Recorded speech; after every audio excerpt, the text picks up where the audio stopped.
All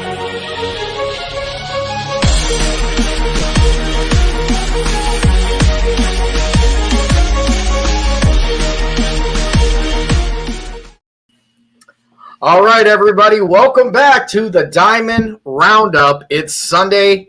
It's 7 o'clock, so that means we are going to be covering all the best baseball, all the best softball, all right here on your sports network. My name is Sam Torres, here with Anthony Hartwig, and a little bit of a different show today, as we're not going to have power rankings, and we are not going to have a starting nine, because as playoffs come, teams begin to drop off. So when you've only got about 9 teams to choose from, kind of hard to go from that. Other than that, how are you holding up over there today, Anthony? The starting 9 gets kind of predictable when there's only 9 teams left, you know. But yeah, I know this is great. This is like the favorite time of the year. It might look a little different on this show, but hey, we don't have power rankings, but what we do have are sectional champions in baseball, district champions in softball. So a lot of these teams kind of put away the regular season and took their accolades, took to winning the power rankings, took winning their conferences, and they put them in the bag, and they said, hey, let's go win in the tournament now. And we have 4 district champions in softball, and hopefully we'll get a couple of more here in baseball this week as well. Yeah, baseball gets off and running last week with the sectional games going. Some of the teams ended their season a little bit earlier than they wanted to. I think what was interesting, though, was on both baseball and softball, you still had teams who had gotten knocked out of the tournament playing regular season games because, believe it or not, folks, even though we're trying to figure out who the next state champion in softball is going to be, there's still one very big game that's up in the air. There is, and it was supposed to be yesterday, and then Mother Nature just said, hey, we're going to wait a little bit longer, as it rained all morning, and they were like, hey, you know what? We're talking about Canfield versus Fitch, for those of you that are somehow living under a rock and don't know, which is still tied up at 3 in the top of the 10th inning. Still, longest softball game in history. But yeah, it was supposed to be yesterday. It was supposed to be yesterday at 11. Then Friday night, they moved it to Saturday at 4 because they knew rain was coming in the morning, and then they wanted to see how much rain they got, and they decided that they got too much rain for that Canfield field, which is redundant, but okay. And then they decided, hey, you know what? Let's just let the field dry. We'll move it back to Monday. So now I hesitate while saying this because it's been pulled under the rug so many times. But we should get Canfield versus Fitch on Monday at 4:30 in Canfield. I have talked to Coach Ward, and the game plan is to play the game that is, the Canfield's home game first. Get the 7-inning game out of the way. Let's get a winner there, and then decide what to do with the continuation after that. Because both teams have regional games on Wednesday, and obviously both teams are kind of don't want to waste their arms or gas their arms on a regular season game, so they're going to play the normal home game starting back at the first inning for Canfield versus Fitch. And then afterwards, there's going to be kind of a powwow decision made about what they want to do with that game that is still tied in the top of the 10th. And if I'm not mistaken, I believe that game is going to determine who wins that conference. It really does. So basically, the team that wins won't want to play that second game, and the team that does will want to play that second game because they want a chance to win that second one and split and, earn a share of the AAC. But whoever wins that first game on Monday is going to be like, let's do it. We're done. No more. And then whoever loses is going to be really fighting for that second game the first game, I should say. It was the first scheduled game to be finished, tied up at 3 in the 10th. Well, yeah, it really brings into the argument here of, these both of these teams and their regional games that they're getting ready to play. You know what I mean? The division is great, but that state championship may trump anything else that's going on. I think they both want to play each other because they realize how good the team across from them is and how much that's going to prepare them for the tournament games that they're coming up. I think Steve Ward said it after the Fitch and Canfield game got paused. This is a state championship atmosphere. Both pitchers were electric. Melina Toth struck out 20. Sydney Watts struck out 17. It tests both teams really, really well. So I think that's why they want to get one game in, but they also are not going to sacrifice their arms for the conference championship. I think that's been made pretty clear. So they're gonna play one game, but that second one, they haven't said it's canceled. They haven't said they're not gonna do it, but it's still kind of up in the air on what they want to do with it, because of course they don't want to go and play 13, 14 innings of softball, which you could if you play 7 and then you come back and finish a game that's still tied. You don't want to do that and then have to play 2 days later for a regional championship when your opponent has all the rest in the world because they don't have any games left to play. Yeah, you're talking about, I mean, I guess there might be a different conversation, maybe even a different argument if you're talking a sectional game, because both of these teams, high seeds, they're going to go against teams that maybe didn't have as good a record as they are. But when you get to this point of the tournament, every game you can go home from every game anyway, but these are high level softball teams. So it's like, do you gas yourself for an AAC title? I don't know.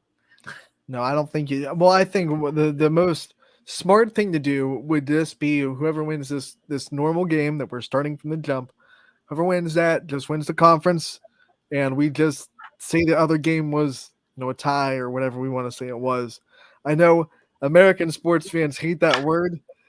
It bothers me because everyone wants to see someone win that game that went to 10 innings.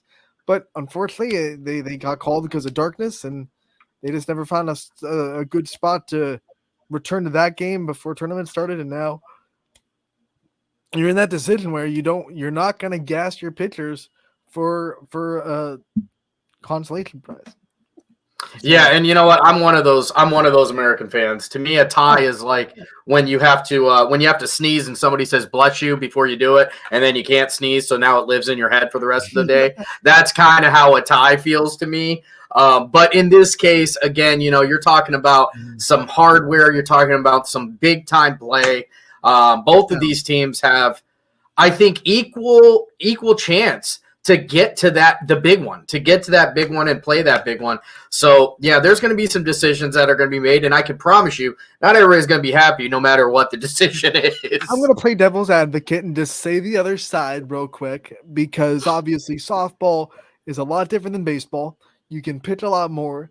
These girls pitch 5 games a day in travel softball sometimes, especially in bracket play Sunday. So, the team that wants to continue that game, if they lose the first, are going to say, you know what? This is softball. We pitch doubleheaders all the time. Let's go out there and finish this game. We still have a day off.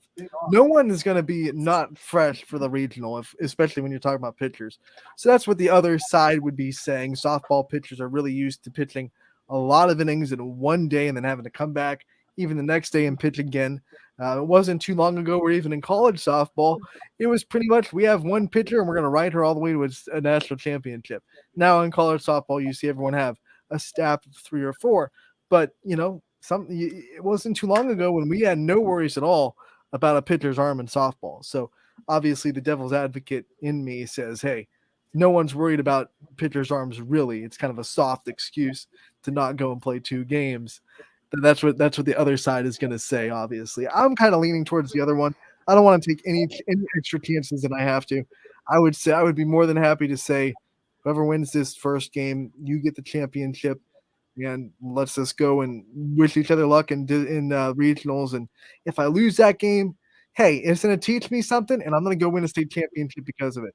If I win that game, it's a feather in the cap. I just beat a really, really good softball team, and now I can add a conference championship to my trophy case. But either way of the coin you drop, I think it's a win for both teams. Like, honestly, if you lose, like I said, if you lose that game and you handle it right, oh my gosh, you just played one of the best pitchers in the state, and you're going to go into a regional. There's nothing that your pitchers that you're going to see there are going to do that Sydney Watts or Melina Toth doesn't. So I think it's a win-win for both teams. I think they're going to have fun on Monday, and I would say, unless things get crazy, just leave it at the one game. Let's not mess around. I don't want to see anyone gassed or hurt or, God forbid, anything like that. So I just say let's get through the 7 innings we have to get through. Let's crown a conference champion. Everyone wants to see this matchup. Let's give the people what they want. One game decides it all, and let's just move on to regionals after that. All right, so let me give you a situation here. Tell me how you're going to go about this one.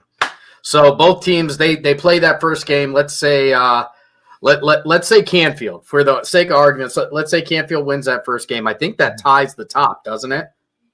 That would get, like, as of then, that would give Canfield the AAC lead because the other game didn't finish. So it'd be like Canfield would have no losses and Fitch would have one loss in the conference. Okay, so Canfield, it does. So then at that point, then it doesn't matter. Fitch or Canfield wins in that one. Right. Okay, both teams go on. They play their regional game. It doesn't go the way they want them to go.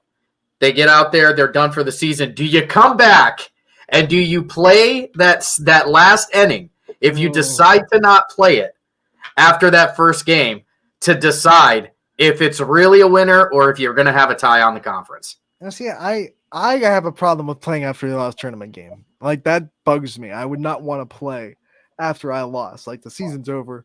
Let's just cut it off. But I see a lot of teams do it. Like, there were teams that really didn't have stake in a conference championship either. It was just, we have to finish our conference slate. So they went and made up games after they lost in sectionals. And I was thinking, how awkward is that? Like, our season is over. We have to go play somebody else. That just doesn't, for me, it felt really awkward. So personally, I wouldn't do it. Like, if I lost in the regional semis, I'd just be like, you know what, let's just move the travel ball. I don't want to think about that. But, some people like to, give the girls as many opportunities and swings in that jersey as possible. And I'm sure the seniors would love, whoever loses that game, the seniors would love one more chance to beat that other team. And they would probably advocate for going out there and playing one more time against Canfield or Fitch. I mean, what do they do if this game goes into the long? I would give it up to the seniors and be like, hey, guys, we can do this. I'm not going to make the choice because I'm a coach. Seniors, you can make the decision. It's your last game in your jersey and your uniform. Do you want to do it? Let's do it. Well, I mean, what do they do if this one goes long as well, or this one ends up? That's what I'm saying. It's like, what if this one goes long? Because the last one took 10 innings. I think that's why they're starting it at 4:30. They're like, let's give ourselves an extra half an hour. Let's just back it up a little bit. So now they're thinking probably like, we can probably go 11 innings if we have to with a 4:30 start. But man, like, it could. Both these pitchers are so evenly matched. I'm interested to see what both lineups do to adjust to the other. Especially because you haven't seen that pitcher in a while and you've been through a couple of district rounds. So now it's like you have to gear back up for Sydney Watson, gear back up from Lena Toth. That's going to be interesting. And I think some other teams that are in regionals are trying to find a game this week too, because they don't want to be sitting around for a long time. So I know that there are some other teams that are trying to find just a pickup game that they can go out there and play and see live at bats and see live pitching before they go into regionals. Yeah, it's going to be an interesting thing. I'm telling you. And again, we're hoping that the weather holds up too, because the weather can really make this a wild and wacky week. It looks good. It looks good right now. Storm Tracker 21 app has a beautiful week ahead of us. So we're being blessed with playoff so far, because last week until Saturday, we had beautiful weather all the way through baseball sectionals and softball districts. And it looks like this week we're going to have another beautiful week for baseball districts and softball regionals. So fingers and toes both crossed, and let's get through it. I'm not actually crossing my toes. I can't do that, but fingers are crossed, arms are crossed, anything else. All right, that's enough, I guess, of the build-up for. We're gonna call it the game. We're gonna call it the game of 2023. That's gonna be the game of 2023. That's what we're gonna build that one up for tomorrow. But there was still a lot of baseball and a lot of softball that was played this week. You can catch all of your scores right on ysnlive.com. You click the scores tab. I'll get it out there eventually.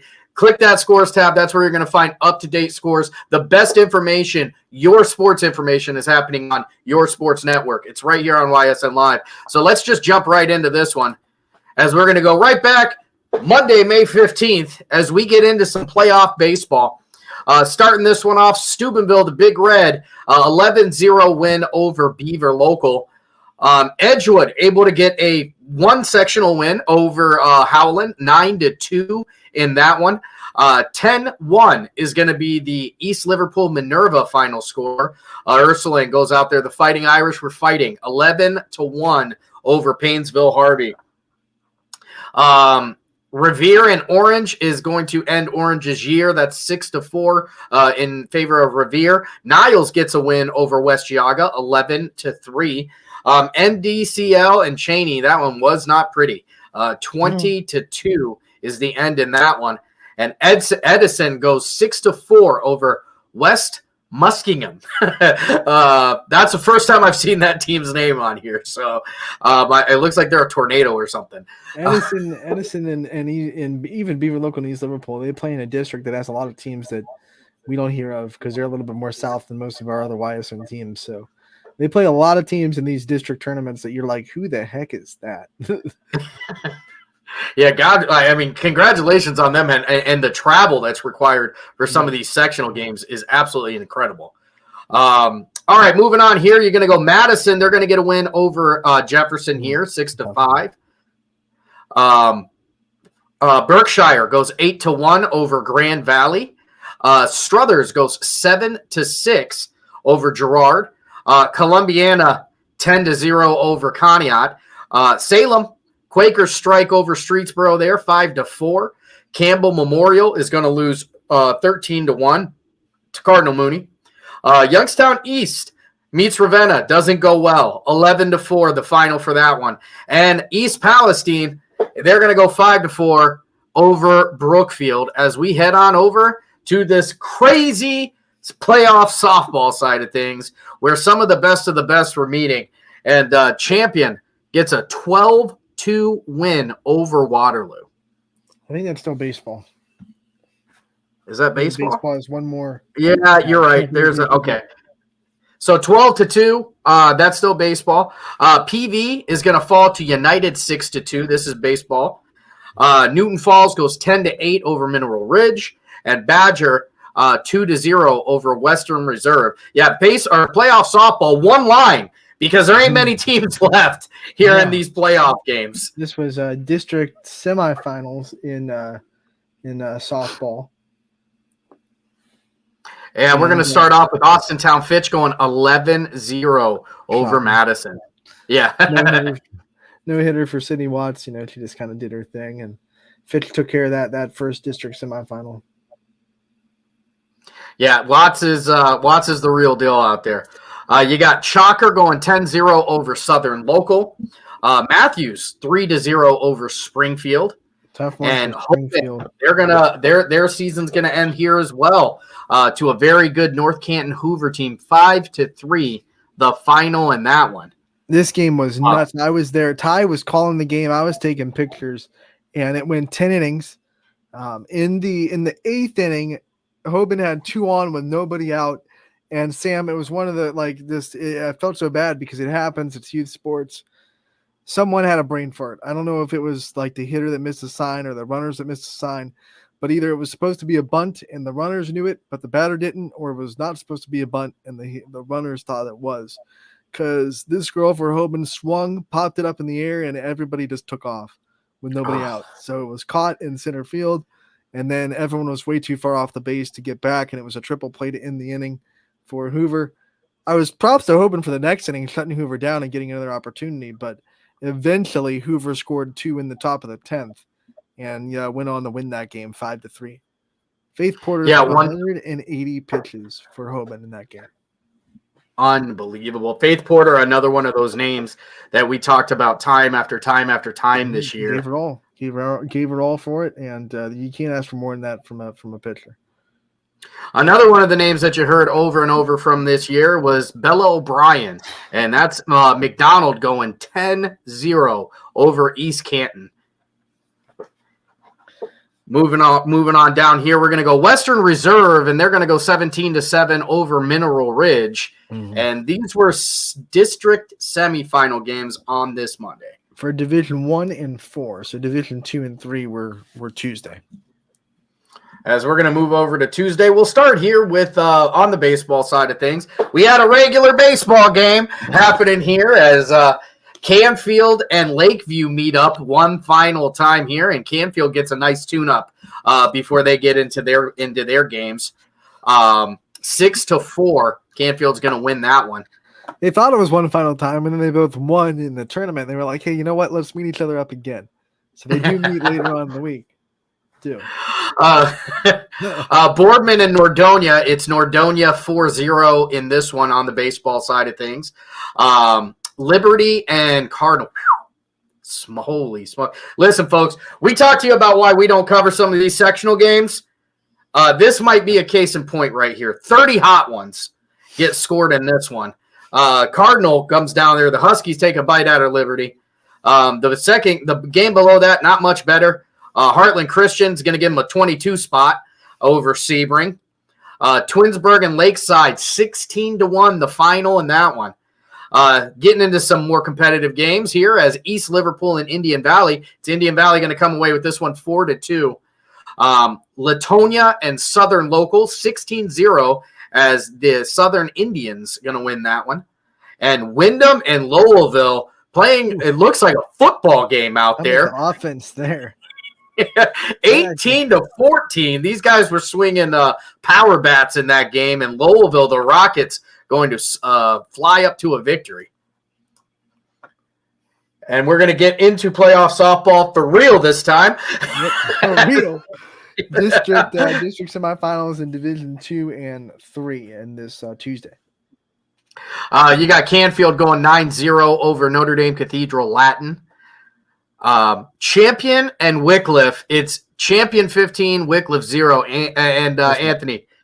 We talked about Gabby Gradishar's perfect game and how awesome it was in the round before when Champion played Berkshire, and this was so cool. And Gabby Gradishar just liked the feeling a little bit too much, and she went through a perfect game against Wycliffe in the district semis too. So 2 rounds, she didn't give up a single base runner, didn't give up a hit. It was just like, boom, get out of my way. Nice. And we were talking about this a little bit before the show, and baseball is going to be very tough as we're coming up upon all-star games. We're coming upon postseason awards. Softball may be the toughest. I don't know how easy it's been for the network in years past, but this is going to have to be ranking up there because softball postseason awards, softball all-star spots are going to be heavily, heavily contested. We have some of the best pitchers, I believe, in the country. People are going to be like, well, all-star spots, you have one for every team. How contested are you going to be? There are a lot of these teams that have like 3 or 4 players that could be on an all-star roster. And initially, you have to pick one. Now, I know there are some teams down the line, teams, either have a player that can't do it or can't show up. So you get maybe a second or a third up from one team. But initially, it's just one player per team. We invite one player per team. And I'm trying to take someone like Champion and say, hey, there's one player. I mean, obviously, you know who we're going with, but everyone, there's a lot of other people on that roster that deserve to be there too. I mean, like Bella Meyer, who is a future YSU Penguin Division I softball player on that team too, hitting over 500. Canfield, like, who do you, I mean, Fitch. Yeah, I mean, how many times in your lifetime are you going to hit 500 and not be the no-brainer? Like, how many it's like 630 with 16 home runs and 45 RBI. That usually will do it. Yeah, absolutely incredible there. Moving right along here, we're going to go Marlington. Marlington goes 5-3 over West Branch. Poland 10-3 over Brookfield, which set up a huge one for later in the week. And as we go down these scores, we'll talk about that one. Aurora and Ursuline, this was a game I actually got a chance to call. And shout out to the Green Men. They played a good game. They really did. I feel bad for Ursuline because this was a game that, you talked about brain farts earlier in the show. That's what came up and got Ursuline. Ursuline had a young lady in the circle that, 16 or I'm sorry, like 12 strikeouts or some crazy number like that. And unfortunately she did a lot, but Aurora was getting the bats on the balls as well. And every time they got a hit, something went wrong. Go back and watch the replay because I promise you the weirdest play you'll ever see in your life in that game. So you have a runner on first and Ursuline's at bat. The plate umpire loses track of the count. Oh no. He has a count of 2-2. Or he has a count of 2-2. The count was really 2-1. So Aurora's pitcher pitches strike 3. He calls strike 3. You're out. She leaves the batter's box confused. The runner on first goes back into the dugout. The first base coach comes out and says, "Hey, I got a different count. What did you have?" The field umpire comes to the home plate umpires. He's like, "Yeah, buddy, I got 1 and 2 as well." So they're like, "All right, come back out. Counts 2-2." They come back out. The batter from Ursuline gets back into the box. Both crowds are going absolutely nuts. Batter gets back on the box, or back in the box. The runner from Ursuline goes to first base. Immediately tries to steal second. She gets thrown out at second. The field umpire then calls her out. Well, then the other umpire says, "We never called the game in play, so she's not out." So they send her back to first. So wait, she gets steal before the pitch was thrown? Yes. She gets out. She gets out there. They bring her back to first base. So all this crazy stuff is going out. Ursuline girl gets into the batter's box, gets set up. The pitcher gets set up in the circle. And then the Aurora coach comes out and says, "Hey, that runner at first went back into the dugout before you called dead ball." They meet again, call the runner out at first, and again we go back out, and now Green Aurora comes back out and takes it. And when I tell you, it sounded like we were in an auditorium, and the boo birds were out. The Ursuline faithful were letting them know how that went. And unfortunately for Ursuline, at that point in the game, it was only 2-0. So it was, with the runner on first, you got the tying run at the home plate, but, I don't know. Some other things happened. A couple errors happened in there, and Aurora gets 4 across. And congratulations to them. But my gosh, my first ever playoff softball game, I don't know how many of those I can handle. Sam, God bless you for calling that with no communication to the umpires. Like, you probably had no idea what the heck was going on, because you have no way to communicate with the umpires and what they're saying. So you're probably sitting there like, there were probably, I don't know what to tell you. There were probably 4 10-second spots, because I would start into a break, and then they'd come back on the field, and I'd have to start again, and then they would leave the field. I'd start the break again. Yeah, it was wild stuff. But Aurora Greenman, they're gonna win that one and end the year for Ursuline. But before I get too long-winded, I know that's hard to believe. Let's welcome our boy Ty Bartell back onto the show. Ty, what's going on?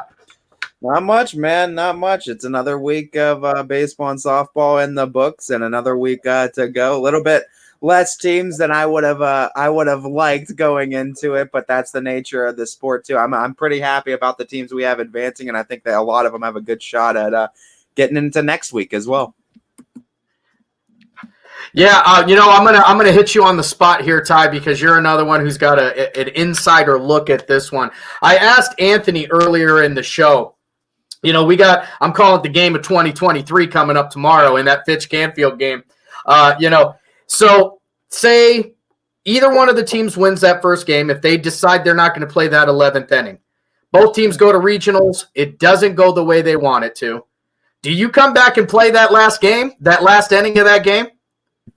It becomes interesting, doesn't it? Because I feel like a lot of ideas have been tossed up with this whole thing. Right. And I mean, at the end of the day, you realistically can just say that game's a tie because the records are similar. Both teams undefeated in the AAC. It's only going to come down to one of those two teams winning it. And I think Tommy Watts is the one who suggested it. And I thought that was a perfect idea. I mean, if you want to spare that game or spare the fact of having to even get through that game, call that one a tie. Play the next one. That's for the AAC championship. We'll start in inning number 1, and we're gonna go 7 or more if we need to in this game. Winner of this game wins the conference. Well, Ty, from what I hear, what they're gonna do on Monday is they're just gonna play the normal game, start of the first inning, play Canfield's home game, and then make some kind of a decision on the continuation of the next game at the next point. Like this, I think both Coach Kernan and Coach Ward want to just get one game under the belt. Like, let's just start in the first inning and get one game over with, not worry about,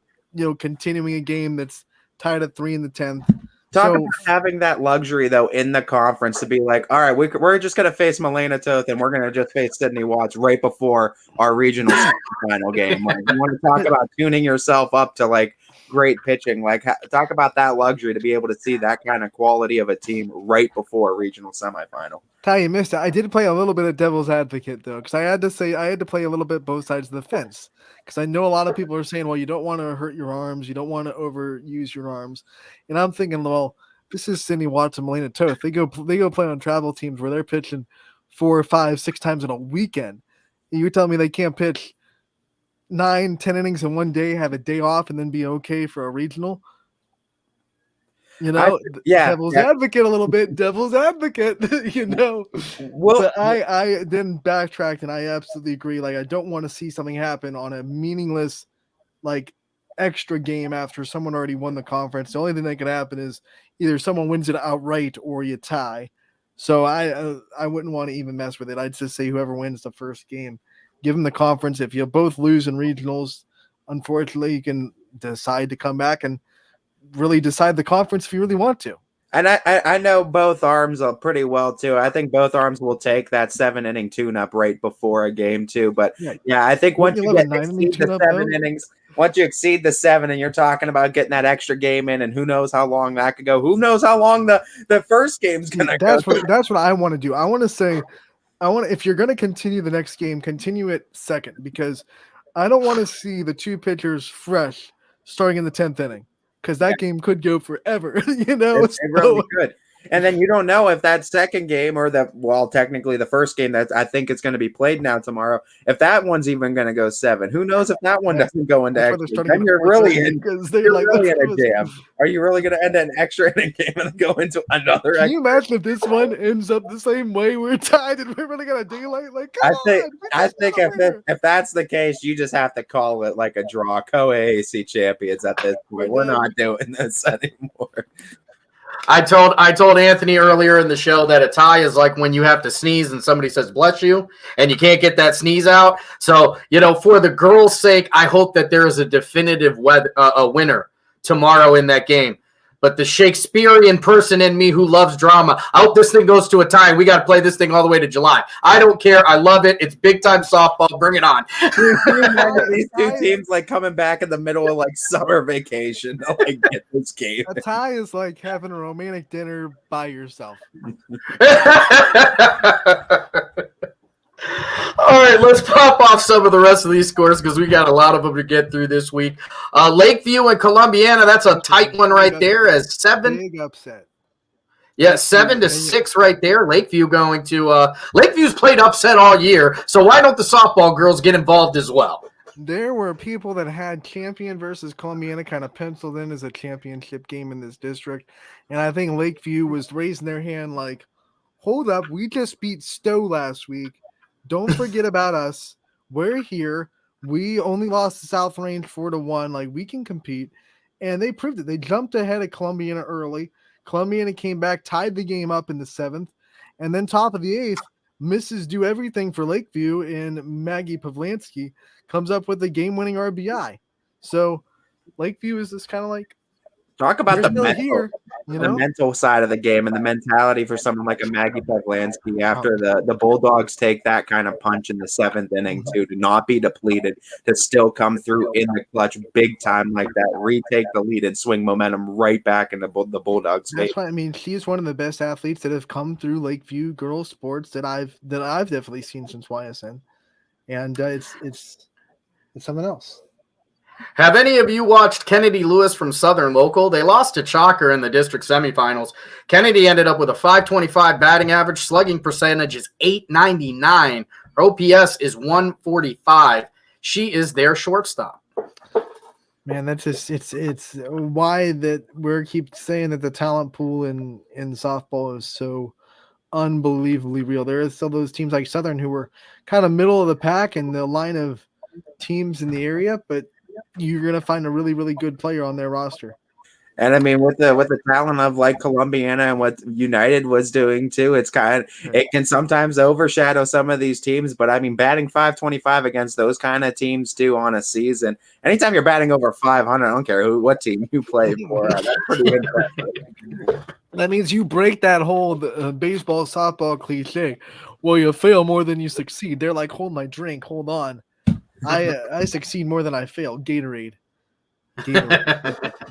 Powerade. All right, moving along to a couple more here. You got Field getting a win over Howland, 7-3. And Pymatuning Valley and South Range, they meet up 17-0. This one is all Raiders in this one. And, I think a lot of people are going to look at that score and think to themselves like, man, Pymatuning Valley was overranked or whatever like that. No, South Range is just good. Yeah, they're just really, really good. It was a mixture, Sam. I was there. I think it had a lot to do with Pymatuning Valley did not see that level of softball consistently this year, and they were kind of shell-shocked by it.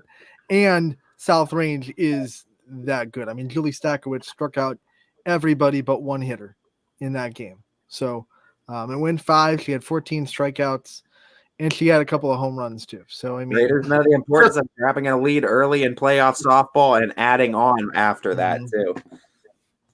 Yeah, it's as much a mental game as it is a physical one, that's for sure. Heading in here into Wednesday. Wednesday, we've got Struthers and Hubbard meeting. Hubbard coming out on top here, 3-2. West Branch and Salem, 5-1. The final in that one. Ravenna and Canfield. Canfield back to the winning ways, or sticking on the winning ways, I guess a better way to put it. 10-0 there. Edgewood and Poland, 7-6, and this was a game that I didn't get to call, but I did get to see. And holy smokes, did these guys go back and forth? One run, the separator there, and that game was as close as the score looked. Those guys, took turns. One inning, Poland got 1 run, and 1 inning, Edgewood got 0. And guess what? That was the final factor in that one. That sets up a Poland versus Canfield district semifinal this week. That'll be fun. Battle of 224. And I'll tell you what, this one right here, I no offense to Ursula, I'm going to call this one the upset of the tournament. Now, I understand that Ursuline, so far, I understand Ursuline beat Geneva early in the year, but Geneva didn't lose after that. Geneva went on to beat some very, very good teams. I wasn't so surprised that Ursuline won this game. I was more surprised that 1-0 was the final. Both of these teams have bats that really can put up some numbers. Ursuline just figured it out on the mound. Talk about sweating out too for the Irish. Carilla can really, really bring it on the mound, and he did that for sure. I've seen that kid pitch too, and I mean, he is a lefty specialist. I mean, you want to talk about painting corners? Like, I mean, it's his job. You think the dude's been a painter his whole life? He just Michelangelo. Yeah, I mean, he's absolutely amazing. I'm not surprised that a 1-0 game, it was him that was on the mound for the Irish. But boy, oh boy, did Ursuline have to sweat this one out too. That was a close one all the way. And that was one where Ursuline had to go on the road too. It was 6 versus 5 in the seedings. And what a game. What a game. That's what you want to see, though, at that level of softball in the tournament, too. And, I mean, 1-0 games, I love to see them, too. Yeah, and a little bit, Geneva, not one of our teams, but I can give you this little snippet about them. Geneva actually leading both Ashtabula and Lake County in RBIs, doubles, and triples. It didn't do them too much good, though. No, that's why I expected this one. To go high scoring, and when I saw that, I figured somebody just fell asleep at the wheel keeping score. It's not called the luck of the Eagles or the luck of the Falcons. No, I mean, it's the luck of the Irish, right? So, you take those numbers and you put them back in the cabinet. That's what you do. Moving on, some more baseball here. You got Field getting a 7-2 win over Niles. Fort Fry, we were just talking about this. Edison always plays the teams I've never heard of. They're gonna get a win over Edison 7-2. It took me a long time to know who Fort Fry was, but I do know them now because they've popped up in our football state runs. They've come into basketball a little bit, and now we know who. Good athletic programs down there, no doubt. For sure. Lakeview and Cardinal. Cardinal coming off of a 30-run win in the first round, and they're going to fall to Lakeview, only getting 2 as they used all their offense in the first game. Scoring 2 the next day. That's a tough one. But again, against Lakeview, not really surprised. Lakeview, very, very good. Cardinal, Cardinal's got a Division I kid on the mound for them as well, kid by the name of Jake Bean, who's going to be pitching for Kent State next year. So a pretty good matchup for Lakeview as well. So for them to be able to get 5 on him that's something to be said. The Bulldog Buzzsaw gets someone else again. I feel like they're that Johnny Cash song. Sooner or later, the Lakeview is going to cut you down because, they're coming after everybody and anyone that comes on their front step. They're getting taken down with ease. Kirtland and Columbiana. This one is Kirtland 6-3 over Columbiana. Kirtland coming off of a CVC championship year, and Columbiana, another one of these ones. Kirtland wasn't tremendously great defensively all year, and Columbiana seemingly scored 25 when they got off the bus. So when I saw this one, I thought a lot more scoring going to happen in this one, but Kirtland's going to go out on top 6-3 over Columbiana. Kirtland is just not kind to Ysn schools. Garrettsville Garfield is going to go 4-2 over Cardinal Mooney. This is impressive. I thought Garfield, they were a 5 seed, but Mooney, you think about the schedule they've played and the teams that they've been able to get a couple of wins against. I thought Mooney was going to go on the road and get Garfield, but man, the G-men, a great performance there, backing up their 5 seed and did not fall to the upset. So. You got to feel like for a lot of those younger players on Mooney's team too, it's a point to just look to be consistent for the next coming years. Because they had some really high points where it's like Mooney looked like the team to beat on the network, and then they had their low points as well, where that offense kind of showed inconsistencies throughout the season. You didn't know how many runs they were going to spot, but there's a lot of bright spots on that Cardinal Mooney offense. I'm excited to see how they're going to continue to develop. Speaking of a lot of bright spots on offense, you're going to go South Range and East Palestine, and this one is going to go 24 bright spots, 24-0. They're going to get the win there. Moving along here, Jackson Milton is going to fall to champion 7-5. United. Champion going and beating Jackson Milton, who has a win against LeBray this year, won the MVAC Scarlet tier, felt really good in this tournament, and Champion just comes and knocks him out, and now Champion's going to have a swing at South Range this week. No, what a matchup that's going to be as well, too. The Flashes, you got to give them credit where credit's due. They're getting on a hot streak at the right time, and this is going to be an interesting matchup, I think, between the Raiders and Flashes here. United's going to go 4-1 over Crestview. This was another one of the games that was really interesting to me. This was LeBray and Newton Falls. I think Newton Falls had LeBray sweating. I think LeBray expected to win this game by a lot more than just one run, and Newton Falls was saying, "Hey, not so fast there, guy." United was another upset. Crestview was the home team in that one. United came in with their really good pitching staff as the 14th seed and knocked off the Rebels. So congratulations to United getting that big win.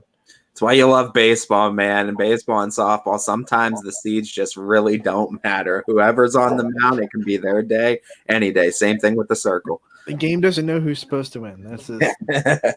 Exactly. All right, heading over here into the softball side of things, you got Matthews going 11-1 over McDonald. Matthews is a softball team that knows how to win districts. This is their 3rd in a row, and they've been doing it for a long time, too. They won districts from 2010 all the way to now, and I think they just came in with this game. They just were ready. They're a young team. They don't have a lot of experience on the roster, but their program is experienced, and that means something. They came in, and they hit Bella O'Brien really well, and they shocked McDonald out of this game. They all just play like they play older than they actually are too, and that's exactly what it looks like from the stands. I'm very impressed with their style of play. Chalker and Western Reserve. Chalker going to get the best of Western Reserve in this one. Close game here, 5-4, as Western Reserve Blue Devils going to fall. That did it for us in Division 4, unfortunately. We had 2 chances, and some non-YSN teams came to the party. We're ready for it, and congratulations to Chalker and Matthews, but a heartbreaker for us in Division 4. What wasn't a heartbreaker, though, was when them Fitch girls took on the Cardinals from Mentor, and Fitch is going to go 2-0 over the big, bad Lake Cardinal Mentor. And I tell you what, though, give the Mentor Cardinals credit because they came into the second matchup of the season with Fitch prepared. First time around, they played on March 31st. It was Mentor's first game of the season. Fitch got the better of them 11-1, but Kristen Dems looked amazing in the circle against the Falcon offense. She was keeping them off balance. But once again, it was Sydney Watts that came up in big moments. 20 strikeouts in a game, too. That's going to put her somewhere on the record list. It doesn't put her at the top. I think 21 is a single game record, but she's still going to be you can't beat it. You can't, well, unless you extra innings. Like, yeah. 21's the max. Or you could get a strikeout, too, and not a throw out to first, too, if there's fastball. There's a case of that. But 20 strikeouts in a game, too. It was her that locked it down. Fitch got just enough offense in this one. And Falcons win 2-0. It was a off the bench player too. They got the RBI in that big inning for Lily Stevens too. Lily Stevens gets the call too, and Coach Ward told me after the game too. You know, it was just something that told him Lily Stevens he was going to pinch hit in that case. He didn't know who it was going to be, and then he just Lily Stevens, and boy oh boy, what a pick that was. Okay, I texted you this after that game, and I want you to tell me how much of a factor you think it was. Fitch really, since that Canfield game that was tied at 3 in the 10th, from that point until Mentor, they didn't see a lot of high quality live pitching. And then all of a sudden, here comes Mentor with a pretty good pitcher, but not better than the ones they've seen on their schedule. And their offense looked a little rusty. Do you think that had anything to do with it, or do you think it was all Mentor having a good game plan and pitching a really good game? I think there could have been a little bit of a combination of both, right? But I think really honestly, Kristen Dems looked really good in the circle. And there was cases where the Falcons were getting really hard liners, but it was right at like Mentor infielders. And you give Izzy Cood a lot of credit on the second baseman for the Cardinals. She was, bat to leather, like all the time, every time, quick reactions to making some phenomenal throws. They were getting Ayla Ray out by steps. So, I'm talking great defense behind Kristen Dems. And Ayla Ray usually doesn't get beaten out on infield hits like that, too. So they were getting Ayla Ray out on infield attempts, too, to first. It was incredible. Yeah, another that set up for the district championship. Then I believe, right? That was the district championship. That was the district championship. Yeah, that's what I meant. Another district championship for Fitch there. Two in 2 years now. Yes. All right, moving along here, we're going to get into Thursday's game, and we're going from Fitch in the circle to Fitch on the mound. It's Austintown Fitch 2-1 over the Comets of Solon here in this baseball playoff. Mason Petridis had a big-time game once again. That young man just knows how to deal. Big-time strikeout production and a huge win for the Falcons. Since Fitch had a bye, they'll probably be able to just throw Petridis again in their district semifinal, which is going to be big for them. Yeah, absolutely. And young man's getting some great experience too. And he's the type of guy you want to lean your team on too. Definitely on the mound. Lots of quality baseball happening right here as another one here. Louisville 5-1 over Uniontown Lake. And this was one that I think a lot of people were thinking that Louisville was going to get tested because Uniontown Lake's the real deal Holyfield. They tested and they aced it. So they passed it. That's what they do. Student athletes. They got the student part right. Archbishop Hoban, they're going to go 1-0 in the second game of the year against Ellett. Ellett was thinking upset. This is a seed-wise, this was a mismatch. But you saw, if you go into the Division I district tournament and you look at these districts, even the ones that Ysn wasn't a part of, there were a ton of big upsets in Division I, especially Aurora Alliance Baseball, who was a 1 seed. They're out. They're done. They got beat in the sectional final. So a lot of upsets in Division I baseball. We were talking about it. There's a lot more powerhouse kind of teams in the softball side of things, but there's a lot of parity across baseball right now. There's a lot of quality teams, yeah, and anyone can really beat anyone. It feels like any given night. Seeding doesn't matter, and I think that's what's making these this upcoming district tourneys so exciting. We say that every year in Division I time, no matter what the sport is. We're saying, oh, this is the one division where this 17 seed is really a very good team that can come up and beat a 5 seed whenever they want. So baseball is no different. I mean, hot streaks can happen between any pitching staff at any given time, too. So it really takes is for a couple arms to get really hot on a mound. You get enough offense, you can make quite a run. All right, here we're going to go to Warren JFK. They're going to get a 12-0 win over Southern Local. Bristol and Lisbon is 10-3. Bristol coming out on top there. Springfield goes 16-6 over Badger. Heartland Christian 10-3 over Maplewood. St. John and Wellsville, it's all Heralds here in this one, 18-5. Lowellville goes 5-7. They're going to lose to Matthews in this one. McDonald 6-5 over East Canton, and United and West Branch, it's all Warriors 12-0. Heading over here to the softball side of things, Canfield 7-1 over Field. Yeah, this one, Field scored one lone run in the bottom of the seventh, but it was decided pretty dang early that Canfield was going to be the winner of this game. They're starting to find a little bit of power in their 3 district games so far. They've had 3 home runs. Molina Toth hit one in the sectional final in the district semis, and then in this game, Leo Figueroa hit one over the wall. So Canfield, although still known more for their speed, starting to find a little bit of pop in that bat, which will make their lineup even more dangerous going into regionals. And here's one I'm sure a lot of people were paying attention to here. Champion and Lakeview, 2-0 the final in that one. And that one kind of ended the way I thought it would. Not saying that Lakeview didn't have a chance, but I knew it was going to be a low-scoring affair. I thought if Lakeview was going to win this game, they were going to have to score. You know, I honestly, I did not see Lakeview shutting down this champion lineup the way that they did. Props to Avery Bacon for pitching this game extremely well for the Bulldogs, holding champion to just 2 runs, and it was in 1 inning on 1 hit. It was Abigail Metters that came up with the 2 RBIs in the 1 inning. They kind of gave champion the 2-0 win, but man, I was really impressed with their pitching staff, especially, you know, Columbiana scored 7 on them. I was coming in thinking, like, if Lakeview's going to win, they're going to have to find a way to score against Gabby Gratishar. And unfortunately, they didn't, but they really pitched well in this game. Gratishar was 1 out away from 3 consecutive perfect games in the districts. She had 2 outs in the 7th with a perfect game going. Freshman catcher Max Stowe is the one that ended that whole conversation, but still gets to win with 14 strikeouts on the day for Gratishar in this district championship. Yeah, unbelievable. Moving on here to a game that kind of surprised me because I'll be honest with you, I thought South Range was going to take this one pretty handily. No, not the case. No, Poland comes up and they're ready to play. They had to deal with some serious adversity. Poland jumped out 3-0 before anyone could blink. Mary Brandt and Katie McDonald go back-to-back jacks. Poland's up 3-0 before South Range even gets a bat in their hand. South Range eventually chips away, gets it tied up, and then guess what?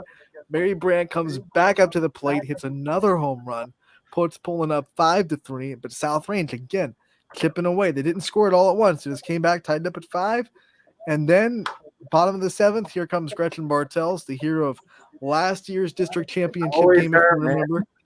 Puts on the cape again with a walk-off.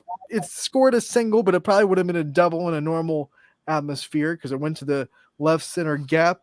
But he hits the walk-off base hit, scores the winning run. South Range wins 6-5. It's like a same story, different year, but it's also the case of playing a team 3 times in a year, too, that you see where it's tough to beat a same team 3 times.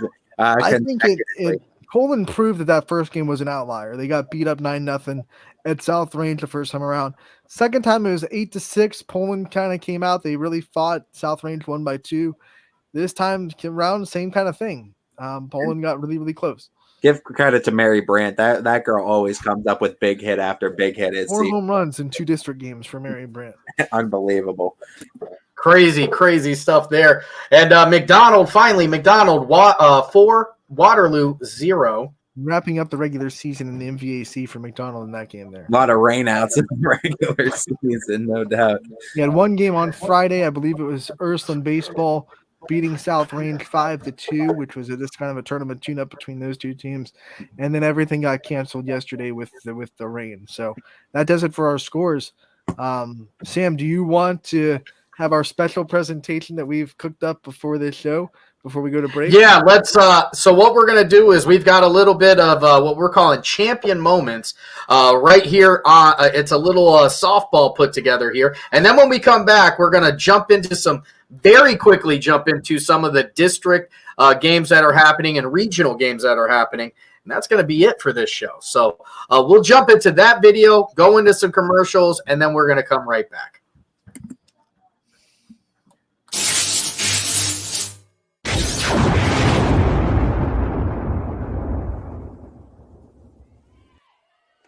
Swing and a miss. 20 strikeouts in a ball game for Sydney Watts. What a performance as the Austintown Fitch Falcons are district champions once again as Watts and fires. That one roped. That's going to get down. Southridge walks it off. Gretchen Bartels. FedEx delivers again. Your 2023 district champions. Swung on and right into the glove of the diving third baseman Vanuncio, and that will do it here in Hubbard. The final score, Canfield 7 and Field 12 strikeouts and looking to put it away.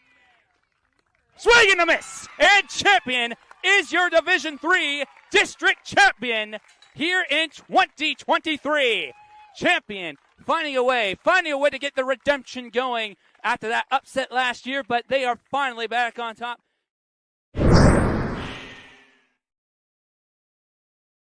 Shopping for a vehicle online should be easy and worry-free. Introducing Merge from Greenwood Chevrolet, a completely new way to buy a car that combines the convenience of shopping online with the personal touch and expertise that Greenwood is known for. With Merge, shopping is as easy as 1, 2, 3. Choose a vehicle from our pre-owned inventory, build a deal that fits your needs, and finalize the deal with our online buying team. That's car buying in a new lane. Visit greenwoodchevrolet.com and let us go the extra mile for you. News doesn't stop after the sun goes down. Sometimes you just have to hustle to get it. At 21 News, no matter how far it is, no matter what it takes to get there, we're working to bring you the best stories and the freshest content at 11 p.m. with the context and clarity that makes it worth staying up for, no matter what time it is. 21 News at 11 with me, Aaron Simonek, and Derek Steyer. 21 News at 11, news that's worth your time. All right, we are back here, and we're going to jump right into some of these district and regional matchups. Start on the baseball side, and then we're going to jump right into the softball.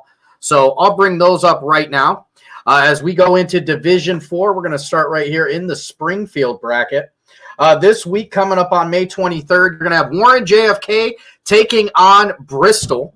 That's at 2 o'clock, and I've had my gripes about 2 o'clock games, and I'll save that for tomorrow's show. That's going to be a 2 o'clock game right there. Springfield also going to be taking on Heartland Christian. That's a 5 o'clock game, which is where it should be. That's going to be happening on Tuesday. That one's going to be happening on Tuesday. That's your Division 4 Springfield. Let's head over to Struthers. As Hartville Lake Center Christian. So many names for some of these teams. They're going to be taking on St. John High School. That's going to be on Tuesday at 5 o'clock. That one is going to be happening at Scene Park, I believe. That's why you can do 5 o'clock because you have lights and you can afford to do 5 and 6:30 and all that fun stuff. Vienna Matthews going to be taking on McDonald, a 3 versus 4 seed. So that's sure to be a very good game right there. And remember, it's Vienna Matthews, not Vienna sausages. Baseball looking to get some revenge for the softball team too. Just to talk about these Division 4 matchups before we hit Division 3.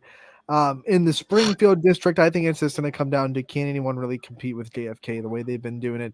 I think it's the same thing in JFK and basketball and football in the district. It's who can kind of come up and take their swings against the Eagles, who have put up another season where they go out and play Division 1 teams, Division 2 teams with that independent schedule. So I'm very interested to see this district, especially Springfield, who starting to show their teeth a little bit in that district, in that sectional final with a lot of offense. They're starting to hit the ball pretty well. So can Springfield, if they take care of business and win, can they take some swings at JFK if both those teams are able to advance? Warren JFK is preparing for the rubber match with Lake Hartville Lake Center. That's one of they played them twice this year. One win to them, one win to Warren JFK. St. John has a tough pull in taking them. So unless they get the upset there, it's going to set up for another big matchup between Warren JFK and Hart. I believe that one actually will be for the regional title, though. Yeah, you look at the way the regions match up; those two teams wouldn't play each other until the regional championship. So that'd be a heck of a matchup. What a roll of the dice if that could happen too and fall that way, right? Like, I mean, what a regional matchup that could be. Yeah, and I can say this because they're not one of YSN's teams. So come on, Heralds. All right, we're going to head over here onto Niles, and it's going to be South Range and Champion. They're going to be meeting on the 22nd. That one's a 1 o'clock game. And they're getting earlier and earlier, folks. Teams that have won a state championship pretty dang recently in programs. Champion won one in 2017, South Range the year after. So good programs going at it and good programs trying to get back to regionals. I'm excited for that one. Champion versus South Range. Champion already with the upset of Jackson Milton. So can they keep that slipper on and keep playing Cinderella a little bit? United, the 14 seed taking on the 3 seed, and also at one time number 1 team in the Power 20 in LeBray. This one is going to be a good one here. This is the one where, you talk about kind of like the trademark win, the wins that when you get, it kind of sets you into motion. They're looking at LeBray. I think that they're thinking to themselves, if we can get past LeBray, we're the real deal, because LeBray is, in fact, the real deal, and they've showed it all year. And I mean, you got to wonder if those games that LeBray was dropping in the regular season at the end came at the perfect time for them to kind of refocus right before the playoffs. And they were still kind of skidding. I mean, they had to walk off Newton Falls, which is a team they kind of had their way with in the regular season. So still not playing LeBray style of baseball quite yet. I don't think United wants them to click yet. So United and Newborn, who's going to probably get the start, they're going to try to keep LeBray off balance. United has to feel pretty confident. They beat Crestview split with LeBray. You go and you take your chances. The question is, are the Vikings continued on a slope right now, or are these bounce back games for them now? We'll have to see what LeBray we get. Over here in the Division II side of things, it's NDCL and Marlington going to meet up.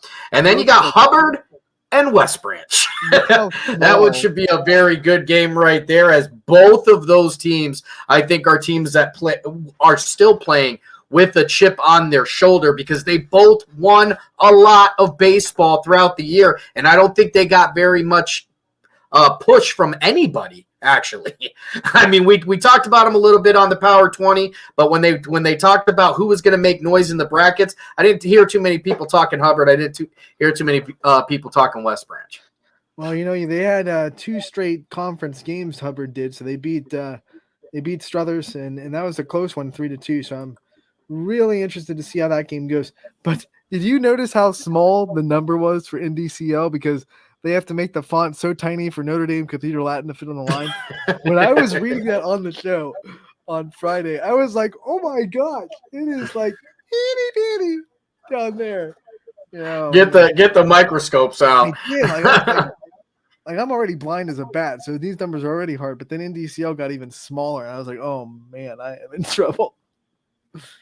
All right, moving over here into the sectional side of things. This one, the Niles bracket. Canfield going to be taking on Poland, and we talked about that one. Big time matchup. Big time baseball. Doesn't get any better when playing a rival with a lot on the line. Records out the window. It really doesn't matter, too, especially considering both teams have had such a good year. And for all of their efforts in beating a very good Geneva team, Ursuline is going to win the prize of playing field, which is not going to be an easy game by any means. So that's going to be a good one right there. 4 versus 6 seed right there. Okay, I'll turn to your knowledge, Sam. How much better is Field than Geneva? Because it was 5-4, so it's like, are we set? Or is it a big jump between Field and Geneva? You think? So the thing is with that one is this is where you almost have to go the region they're playing in versus the region they're playing in. Both teams with a ton of wins. There were some people who thought that Geneva's record was kind of pumped up. There are people who would argue that Field's record is a little bit pumped up because they're both so good. I think Ursuline is going to get 2 games of very similar competition back to back.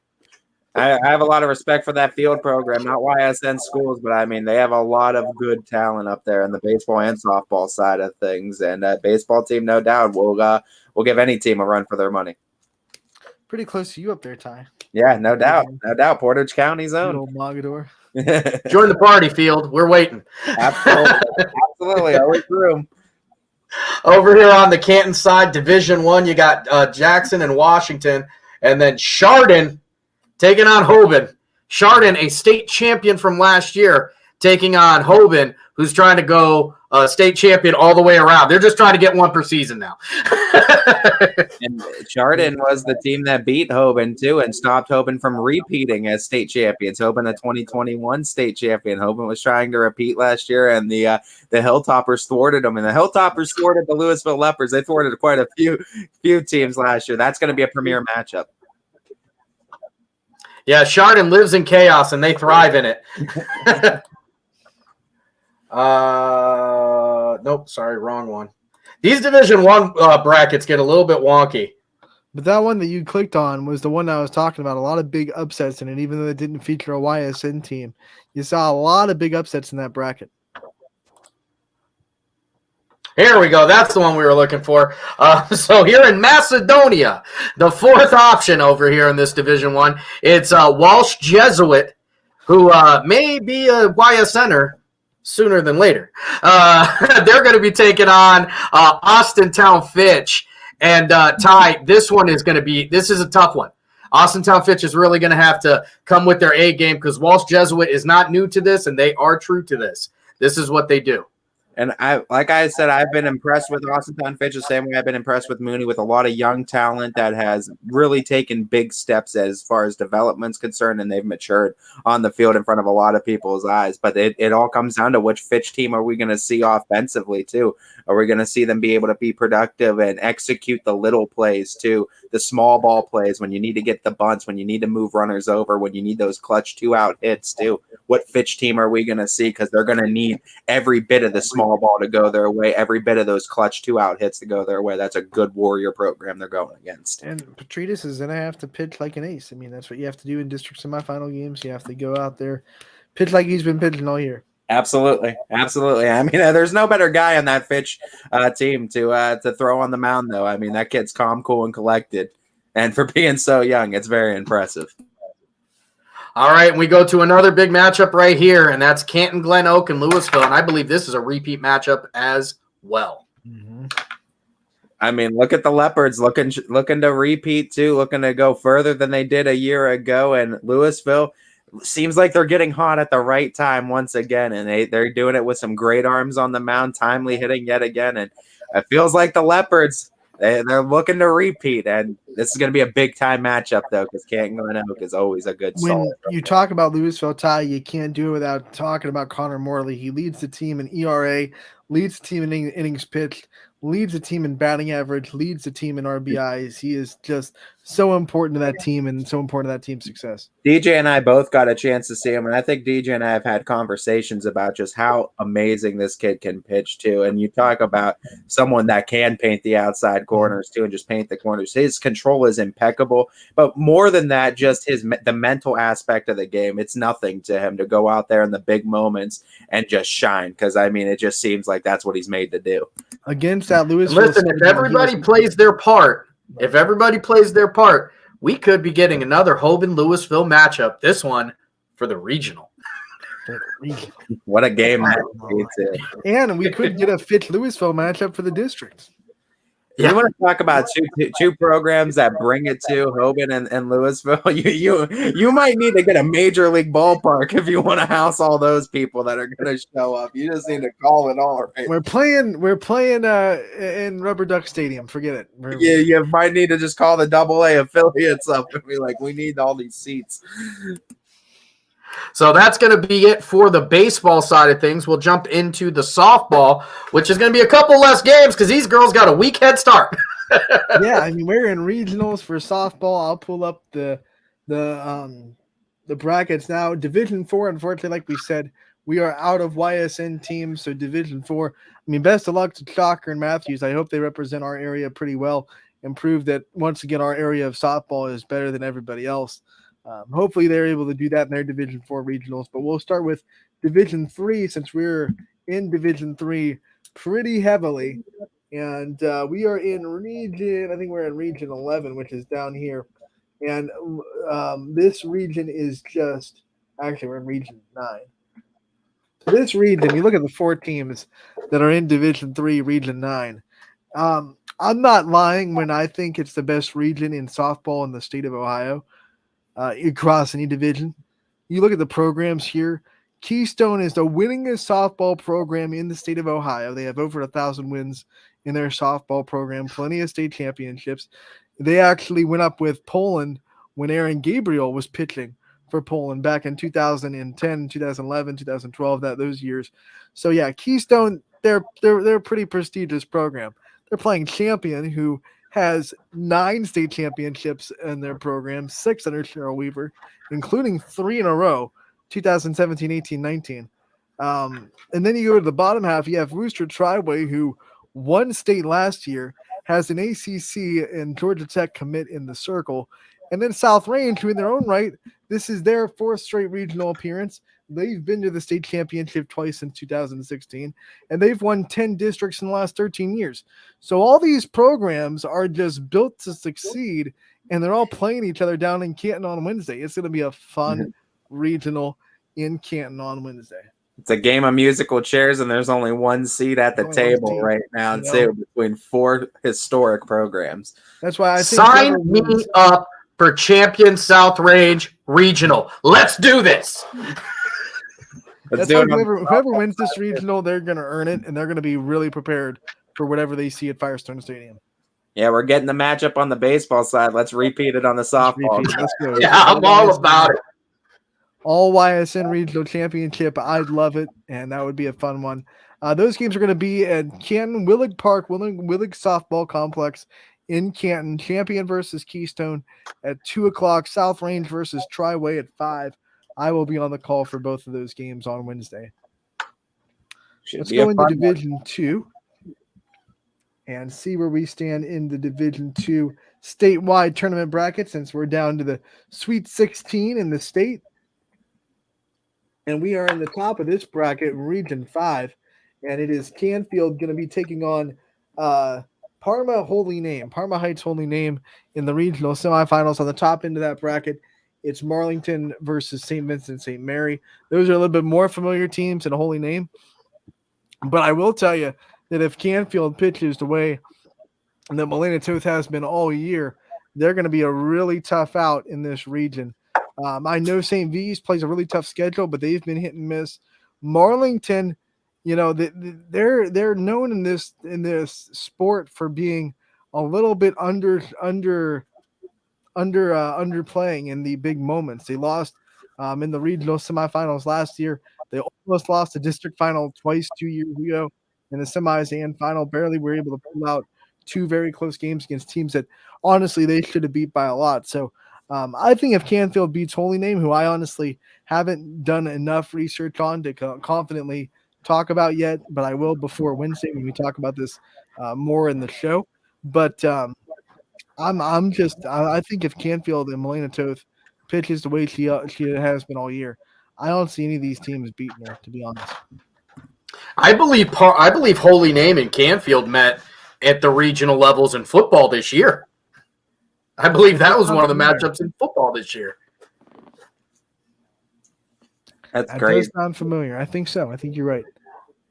Run it back on the diamond. Run it back. Let's do this. And then we're going to go into Division 1, the one that Ty will be at. By the way, that Division 2 regional semifinal for Canfield is going to be Wednesday at 5 o'clock at Nordonia High School. And Tim Corso will be on the call down there for Canfield. So here we go into Division 1. This is going to be the regional here, played at Youngstown State University. And we are going to go, I believe, in the bottom of the bracket down there in Region 1. Fitch is going to be matched up with Berea Mid-Park, and then on the other end of the bracket, you have Hoover versus Walsh, which is just a rivalry. If you don't know, the Federal League, those two teams don't like each other at all, and it's going to be a very highly contested matchup in the second regional semifinal after Fitch plays Berea Mid-Park. And Hoover, with their prestige, man, just keeps finding ways to win, too, in close ball games. But this Berea Mid-Park team was a team that found ways to win, too. In their game against the Midview Middies, they jumped out ahead 2-0 in the first. Midview was able to get all the way back and tie the game in the fourth, too, after scratching across a run in the second. They tied it up at 2. And then Lauren Fain, 2 outs in the top of the 7th, delivers with a big 2 RBI single for Berea Mid-Park. They gave them a 4-2 lead. Midview got 1 in the bottom of the 7th, but it wasn't enough. It was a 4-3 district win for the Titans. And you look at how Herwarden pitched for the Titans at Berea Mid-Park. 13 strikeouts in that game. Big high strikeout level pitcher too for a Berea Mid-Park. And on top of that, she pitched around 10 hits, giving up only those 3 runs in the game too. So a lot of hits, giving up 10 hits, but she didn't let them compile them throughout the game, and she pitched around a lot of big moments in that game as well. 13 strikeouts will help you with that too when you're getting outs at the plate. This will be a fun matchup in a regional semifinal against the Falcons. And then very interesting, Broadview Heights, who Fitch beat in the semifinals last year, is up in a different region this year, up there in Region 2. So even though they've made regionals for the second straight year in Broadview Heights, they have been moved into a different region. So Fitch will not be seeing them until a state championship if both teams make it there. The question is, are we getting a rematch in the regional too? Well, how will Hoover fare against Walsh? How will everyone at Fitch wants that? They want a second chance at Hoover. So it'll be interesting to see if that's what happens. Walsh Jesuits pitching around adversity too after their pitcher went down with an ACL injury, but give the Warriors credit because they keep finding ways to win, and I mean they're doing it. Next girl up mentality, man. And you'll look at Walsh versus Hoover, and you look at the Hoover side of things. They won in extras over Hoban 5-3, and they beat Jackson 1-0. Those close games, you can't overvalue the experience it gives you playing in those tight games. No doubt. And I mean, madness that happened in that Hoban game too. Just craziness how they were able to win, and craziness in the Jackson game as well, pitching a shutout against the Polar Bears that have been unbelievable all season too offensively. All right, well, that is going to do it for our coverage of the tournament this week. I do want to let you guys know that I believe this is going to be the final show. I know it's the final show for me, as next week I'm going through the D, and I do mean Dallas, so I will not be here for the show next week, as we are going to be down doing some cool stuff with Game Changer, and I don't think there's going to be a whole lot of teams the following week, but we'll see. So I won't be here next week. We'll see what we got going. We're going to be getting ready for state championships. So the week after that, softball will be getting ready for those state championships. They will be actually done by Sunday, and baseball would be in the regional. So this is probably going to be the last show of the high school season. We might circle back around and do this for summer ball and the Class B and all the great coverage that we do for Little League softball and baseball. But for the high school season, I'm assuming this is going to be our last show. Yeah, we'll see. Depending on who makes the state championships, we may have a state championship special of some sort. Just keep your eyes peeled, because your sports happens on your sports network, and that's what we're going to be doing. So that's all I got this week, folks. You guys got anything else from you, Ty? Anything from you, Ann? Ty, I'll see you tomorrow, bud. It'll be fun. It'll be fun. Fitch has beaten a Cardinal in the district championship. The Cardinals have beaten the Falcons in a district championship. Now they're playing each other tomorrow. What's going to happen? It's going to be wild too. But yeah, we look forward to another week of softball. Hopefully we have some teams going to state we're talking about. Time to collect the hard. Time to collect the hardware. Your sports championships happen on YSN. That's what we're going to change it to, folks. Your sports championships. Let's go. All right, we'll see you next. Well, actually, we won't see you next week. I'm so used to saying that. We'll see you soon. YSN thanks you for